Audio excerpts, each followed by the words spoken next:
जब कुछ भी जो नजर आ रहा है नहीं था, तब भी ये सत्य था, आज भी ये सत्य है और आगे भी। चाहे ये सृष्टि जिस रूप में दिख रही है, इसमें जैसा भी परिवर्तन हो जाए, ये रहे या ना रहे, ये सत्य सत्य रहने वाली है, हमेशा हाजिर रहने वाली है। इसलिए सिर्फ सत्य इसे कहा जा सकता है। बाकी जो कल नहीं था, आज है और कल नहीं होगा, वो क्षणिक है, क्षणभंगुर है। और जब इंसान अपने जीवन में देखता है जो कुछ भी वो बटोर रहा है, जो भी उसके पास है, जिस चीज के लिए वो भाग रहा है, जिस चीज के लिए जीवन जी रहा है, जिस चीज के लिए सुबह उठ रहा है, जिस कार्य के लिए सुबह उठ रहा है, जो भी कर रहा है अपने जीवन में, इंसान अगर थोड़े ध्यान से देखे तो वो देख लेगा कि वो सारी की सारी चीजें, उसमें से कुछ भी ऐसा नहीं है जो कल की गारंटी हो, जिसकी कि कल होगा। संतान कल नहीं थी मेरे पास, आज है, कल का नहीं पता, मैं होऊंगा, ये संतान रहेगी, बदल जाएगा। धन दौलत कल नहीं थी, आज है, कल थोड़ी थी, आज ज्यादा है, परसों या तो ज्यादा हो जाएगी या कम हो जाएगी। फेर बदलाव, ये बदलाव ही संकेत है कि ये मिथ्या है, बदल रहा है। इसलिए सत्य कहलाने योग्य सिर्फ और सिर्फ ये अविनाशी सत्ता, सदैव से, आदि से जो सत्य है, आदि से जो हाजिर है। तो ये जो संतों की वाणी है, सदगुरु का इस धरा पे आना है, वो मानव को सिर्फ इसी बात के लिए चेतन कर रहा है, करते आए हैं कि मुबारक है जो बटोरा जा रहा है। अब जीवन मिला है तो सुबह उठने का कोई कारण भी चाहिए, वरना करेंगे क्या। पर ये पता हो कि ये जितने कारण मैंने बना रखे हैं, इसमें से कुछ सत्य नहीं है। और ये जानते हुए ऐसा हो नहीं सकता कि इंसान के अंदर वो आवाज ना आए, वो ध्यान ना आए कि फिर सत्य क्या है, वो सवाल ना आए कि सत्य क्या है। जिसने ये जान लिया, जिसने ये एहसास कर लिया कि सही मायनों में तो जो भाग दौड़ चल रही है, सही मायनों में तो जो बटोरा है, सही मायनों में तो जो मेरे पास आज है, चाहे धन है, दौलत है, डिग्री है, रिश्ते हैं, नाते हैं, संतान है, सदैव सत्य रहने वाला तो इसमें से कुछ भी नहीं। और जब ये एहसास हो जाए, ये रियलाइजेशन हो जाए, तो सदैव रहने क्या वाला है, सदैव है क्या, ये सवाल जीवन में आना लाजमी है। तो यही सवाल जिस जिस जीवन में आया है, जवाब तो एक क्षण में मिल जाता है। हम सुनते आ रहे हैं, जितने सत्संग, किसी ने भी अगर संतों की वाणी सुनी है, आज भी सुनी है, तो यही कहा जा रहा है कि सत्य को जानने में तो एक क्षण लगता है, जीवन कई बार निकल जाता है वो आवाज आने में, वो जिज्ञासा आने में, वो एहसास होने में कि मेरे पास सत्य नहीं है। सत्य मिलने में तो एक क्षण, ये परमात्मा मिलने में तो एक क्षण। पर इस परमात्मा को मैं प्राप्त कर सकूं, वो योग्यता, वो पात्र मैं हूं कि नहीं, वो पात्रता पाने में पूरा पूरा जीवन निकल जाता है। क्योंकि इंसान इस मिथ्य को ही सत्य मान के अपना जीवन जीता चला जाता है। फिर कितनी बार उसको बोल लिया जाए कि मानव जन्म अनमोल है, होत ना बारंबार, बड़े भाग मानस तन पाया, सुर दुर्लभ सदग्रंथ ये गाया। आज भी सुना, भाई पर आपत मानुक दे हुरिया, गोविंद मिलन की ये तेरी बरिया।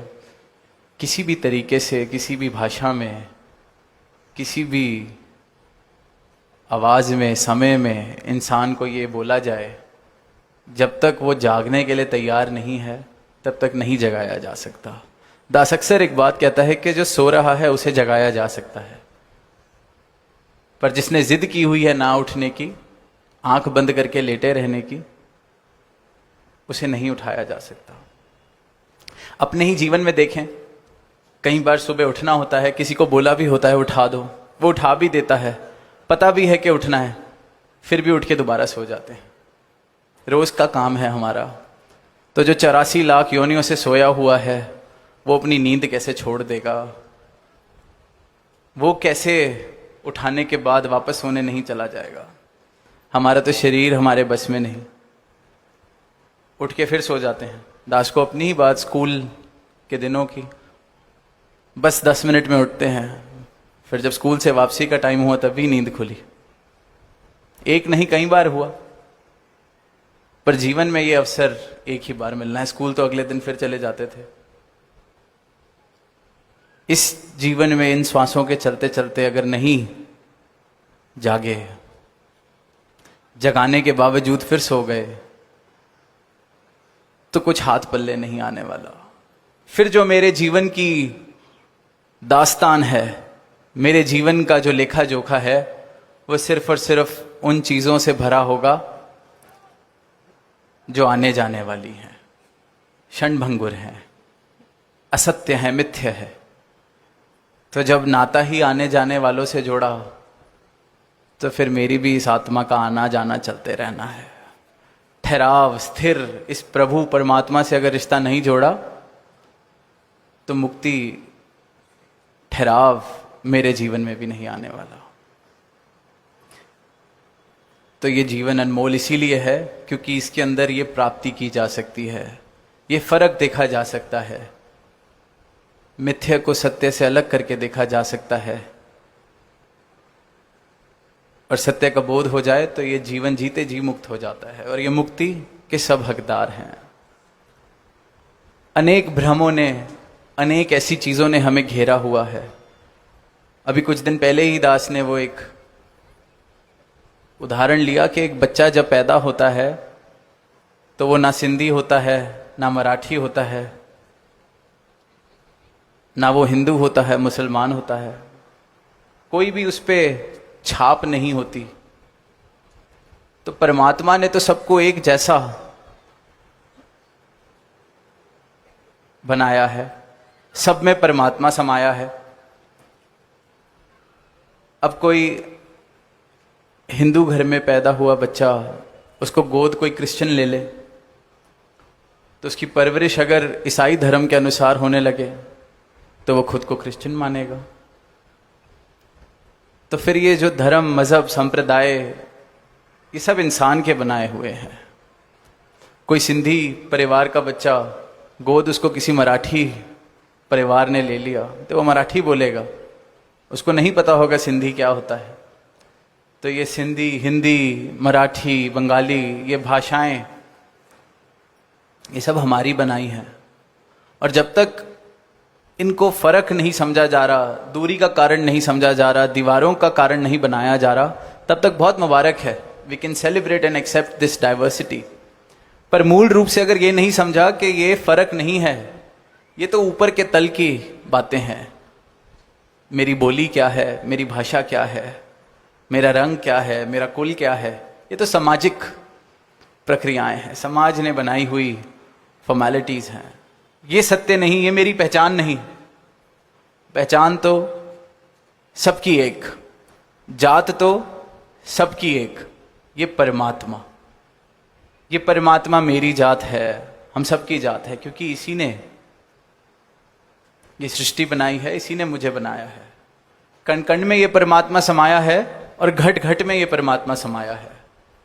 ये ऐसा नहीं है कि मराठी बोलने वाले के घट में कोई और परमात्मा समाया है या कोई और सत्ता समाई है, पंजाबी बोलने वाले में कोई और सत्ता समाई है। सब में एक, ये एक सत्य, ये एक अविनाशी परमात्मा बस रहा है, कोई फर्क नहीं। पर हालत देखते हैं, आज गीत की भी पंक्तियां सुनी कि राम जाने आदमी को क्या हुआ। ये क्या हुआ आदमी को, जिसको इंसान को परमात्मा ने अपना रूप बना के भेजा, ये अवसर दिया कि मुझे प्राप्त कर। पैदा हुआ तो उस पर कोई चिन्ह नहीं थे, कोई छाप नहीं थी, कोई धर्म नहीं थे, कोई मजहब नहीं थी। और आज वही आदमी जब बन जाता है तो धर्म के नाम पर कत्ल भी कर रहा है, जात पात के नाम पर क्या क्या नहीं करते देखते, सिर्फ और सिर्फ दूरियां पैदा कर रहा है, सिर्फ और सिर्फ खुद आगे बढ़ने के लिए किसी और को गिराने को तैयार है, सिर्फ और सिर्फ दूसरों की नुक्ताचीनी, कमियां खुद को आगे बताने के लिए। तो राम जाने आदमी को क्या हुआ। ये तो राम भी पूछ रहा है आदमी को क्या हुआ। सबको एक जैसा बनाया, पर ये इंसान ने दुनिया कैसी बना ली है। इतने भ्रम, इतनी भ्रांतियां, इतना अंधकार, और अंधकार सिर्फ एक क्षण में मिट सकता है। ये भ्रांतियां 1 मिनट में मिट सकती हैं, सत्य मिल जाए तो वो जो अवस्था है, बाल अवस्था जब कहते हैं कि बच्चे को देखते हैं हंस रहा है, उसके आगे मराठी बोली जाए, बंगाली बोली जाए, हंस रहा है। बड़े हो जाते हैं तो देखते हैं कि मेरी भाषा के अनुसार कोई सामने से नहीं बोल रहा तो लड़ने को दौड़ते हैं। देख रहे हैं हमारे देश का ही हाल ऐसा देख रहे हैं। और सिर्फ देश की ही बात नहीं, सारी दुनिया में कोई रंग के नाम पे लड़ रहा है, कोई धर्म के नाम पे लड़ रहा है। वैसे तो कह रहे हैं कि we have made progress as a society, पर देखें कि जो लड़ाइयां हैं, जो नफरतें हैं, जो दीवार के आधार हैं, जो नफरतों के कारण हैं, वही के वही। और इन सब का आधार अंधकार है, अज्ञानता है। जैसे ही अज्ञानता मिटती है तो ये दीवारें नहीं खड़ी रह सकती। और जैसी दुनिया इंसान ने बना ली है, तो वो पंक्तियां जो बाबा हरदेव सिंह जी अक्सर कहते थे कि मेरे दिल के किसी कोने में एक मासूम सा बच्चा देखकर बड़ों की दुनिया बड़ा होने से डरता है, कि बड़े हो के अगर यही दुनिया बननी है, इसी दुनिया का भाग बनना है, ऐसे ही गिराना है। कोई देखते हैं कि कोई छोटा बच्चा अपने दोस्त की किसी उपलब्धि पे खुश हो रहा है कि मेरा दोस्त कोई कंपटीशन जीता है। देखते हैं माँ बाप ही कह देते हैं कि देख तू तो निकम्मा है, दोस्त कितना अच्छा है, सीख कुछ, आगे बढ़ो। वो जो भाव थे कि दूसरे की खुशी में भी अपनी खुशी मिल जाती थी, इंसान ही इंसान से वो भाव छीन लेता है। फिर ऐसी दुनिया देखकर यही भाव आते हैं कि अगर ऐसी ही दुनिया में जीना है तो बच्चे ही ठीक थे, बड़ों ने बना क्या ली है इस दुनिया।